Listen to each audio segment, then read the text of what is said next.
Hello everybody and welcome back to Let's Play Pokemon Gold version. Well, it's finally time. Let's go through. That is the clerk that we'll have to show our badges to. Let's take one last look at those glorious little things.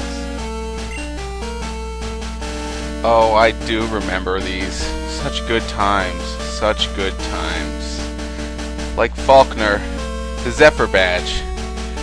Oh, I was just starting out then. I was at a big disadvantage. I only had seed on me. And, well, it wasn't easy, but I actually did go through it and get the Zephyr badge. Then, Bugsy with the Hive badge.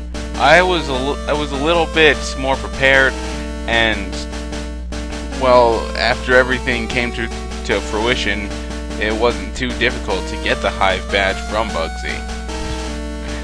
And then number 3, Whitney. Oh boy, Whitney, the bane of so many existences.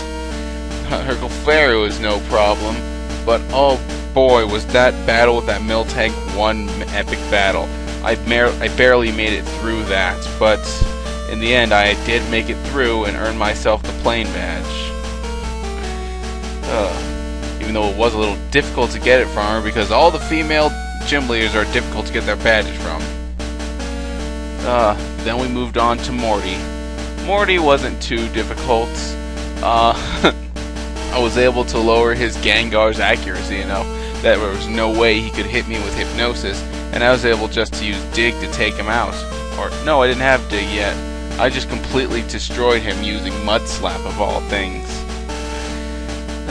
Then we moved on and we met Jasmine, who was at the tower, but unfortunately her Ampharos Amphi was sick, so we had to go to Cinewood City, I think, Island or whatever, and that's where we fought Chuck, the fighting type gym leader.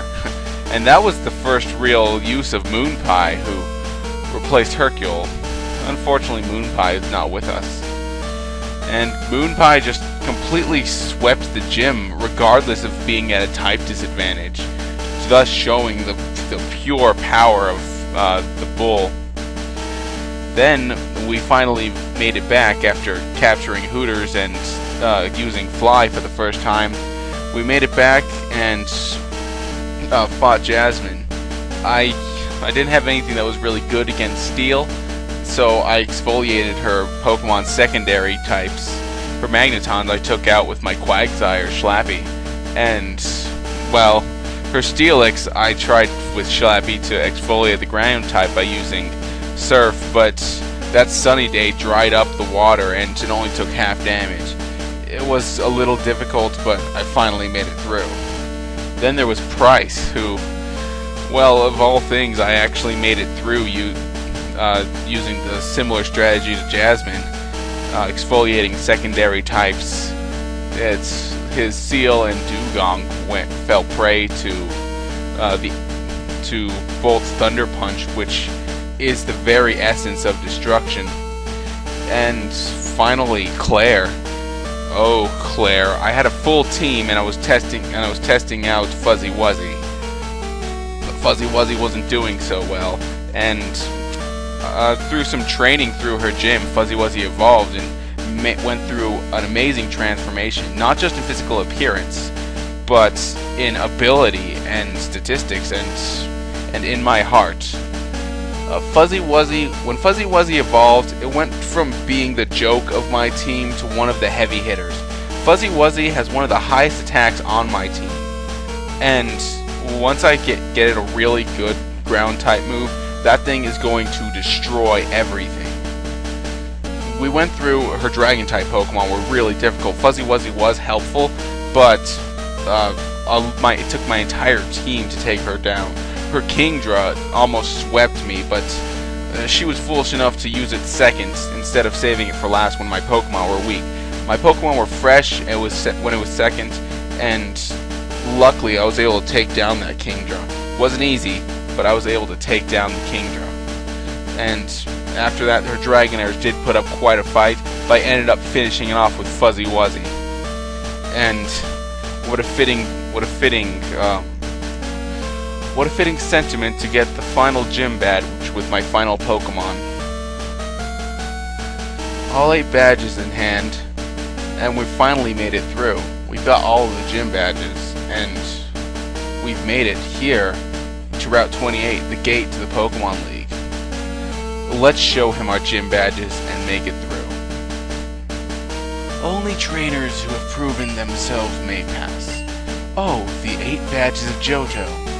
Please, go right ahead, sir. All 8 badges. And forward is Victory Road.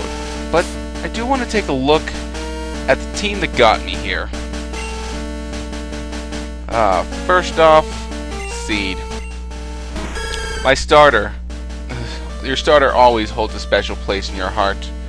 I never really liked the 2nd gen starter all that much, but, well, Meganium has been very helpful to me. No matter what, Seed will always be one of my favorite Pokemon. It's my strong grass type, it's quite defensive, it can set up Reflect, it can use Poison Powder, and it can paralyze with a powerful Body Slam, but its main move is its Razor Leaf. Given the Miracle Seed, that Razor Leaf can be very effective. Its stats are not all that great. Well, they are pretty good. It's mostly a defensive Pokemon, but it still can pack a wallop. It appears its attack is higher than its special attack. I did not notice that. Then, no, we have to go do this in order. Then I caught, I think I caught Bolt next. Bolt, my Ampharos, my good electric type, with a massively powerful Thunder Punch. That thing will wreck anything. You get hit with a fistful of electricity, and that will ruin your whole day. Thunder Wave, if Thunder Punch doesn't completely destroy something, Thunder Wave is a good way to paralyze something and thus make it a little bit easier to take down. Cotton Spore I don't use, but a Headbutt, it's mostly a finishing move. If my opponent has a sliver of HP left, I can use Headbutt and take it down. Or if my opponent has more special defense than regular defense, Headbutt will be my ace in the hole. And if you look at those devastating stats, its attack and defense are pretty pathetic, but its special defense is relatively good, and its special attack is amazingly powerful. For a level 35, 92 is an extremely high special attack. The only drawback is that its Bolt is pretty damn slow. Next, I believe we caught Schlappy. Oh, Schlappy the Quagsire. Quagsires are definitely my favorite Pokemon, and Schlappy was just a perfect name. They're so derpy and so lovable are you, Quagsire. It's just so great, and the trickery that comes with you. First time you see a Quagsire, it looks like a fishy Pokemon. It's blue, you think it's a water type, but then you use Thunder Shock or something, and it doesn't affect. It's a ground type. You are a tricky little bastard, and you are the tank of my team. It uses Surf, a very powerful water type move, to take out those pesky fire types.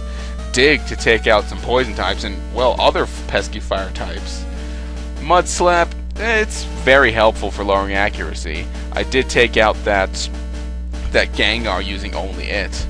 And Slam, well, if I need a good physical move, then Slam will do, because that is a very powerful move, even more powerful than Dig, even though Dig has Stab. His stats are not too great in the special area, but attack and defense, they are still pretty good. Comparing him to the rest of my team, he's not all that great in stats, but I still love him regardless. Next, I believe I caught Knight. No, Knight was actually the second one. Oh well. Knight's the flying type of my team. Oh, it took you so long to evolve. So long. Oh, to my shock and horror when I discovered that Golbat cannot learn Fly. My flying type, the entire reason I got it was completely Dash, and I had to wait until Night evolved to actually teach it Fly. Little did I know that I wouldn't be able to do that until after I collected all 8 badges. But it doesn't matter. Night's still very powerful. I mean, that Fly will really mess up some Grass-type Pokemon. Wing Attack is a good finisher.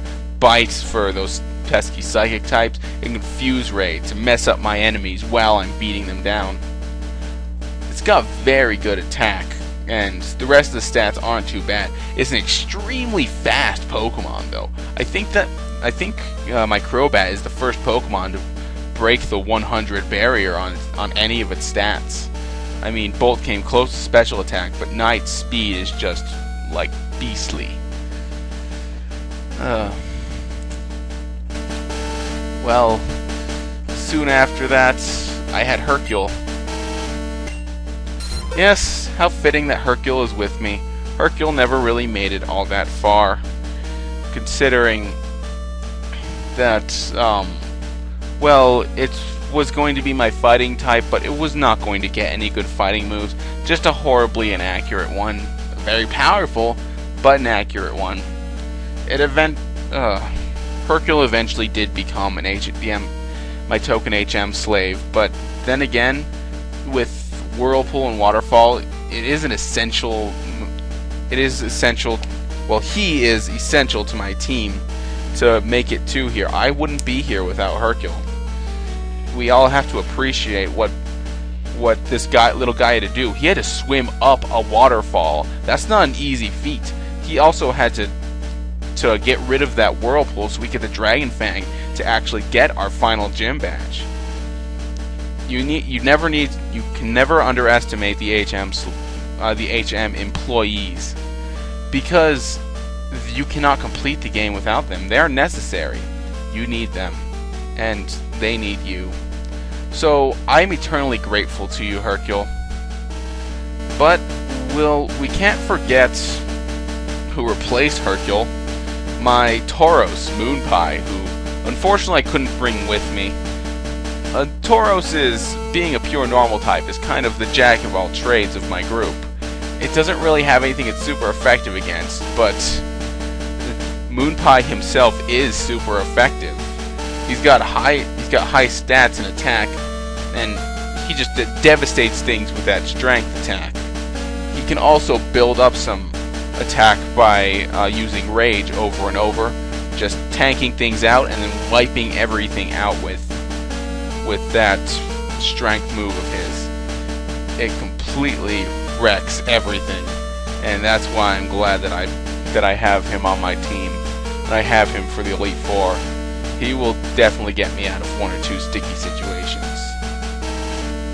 And then, finally, we come to my 6th and final Pokemon, Fuzzy Wuzzy. Oh, I mostly only got this guy because of my affinity for ground types, and the fact it's an ice type I thought would help me during Claire's gym. Although, Fuzzy Wuzzy did help me, not as much as I would have hoped. I thought it would have been a sweeper, but he didn't know a good enough ice type move to do that. But still, doing half damage on those Dragonairs, those are freaking Claire's Dragonairs, and those are not easy to take down. She only really knew one good ice type move, but I immediately taught her a better one that I used most of the time. The one I was rewarded with from beating Price. She learned Takedown and, upon evolution, Fury Attack. But when she made the transformation from Swinub to Piloswine, she left behind everything that made her bad and only inherited things that made her good. Her stats made a giant jump and landed her one of the best spots on my team. Her attack rivals a lot of the other Pokemon on my team, and Piloswine I'm sorry I insulted you when I first got you and considered replacing you like Hercule. I'm sure Hercule would have done well if I allowed him to evolve. I am now understanding. This playthrough has taught me the importance of evolved Pokemon and how much better they are than pre-evolved Pokemon. If you have a pre-evolved Pokemon and it's not doing well, you just need to wait until evolution and its stats will jump and it will be a whole lot more helpful to you. But at the end of the day, Hercule would have only been just another water type, and I have Schlappy for that. Fuzzy Wuzzy is also just another ground type, but then again, he might even be a better, or she might even be a better ground type than Schlappy is. Not to mention her unique type of ice, which is completely hers and nobody else's on my team. These 7 Pokemon got me through the game, and I am eternally grateful for them. And now, I move forward into Victory Road. In the next episode, we will tackle this obstacle. The final challenge to challenge the Elite Four. My name is Thrasho2. And I'm here to say, be cool, save often, and don't do anything I would.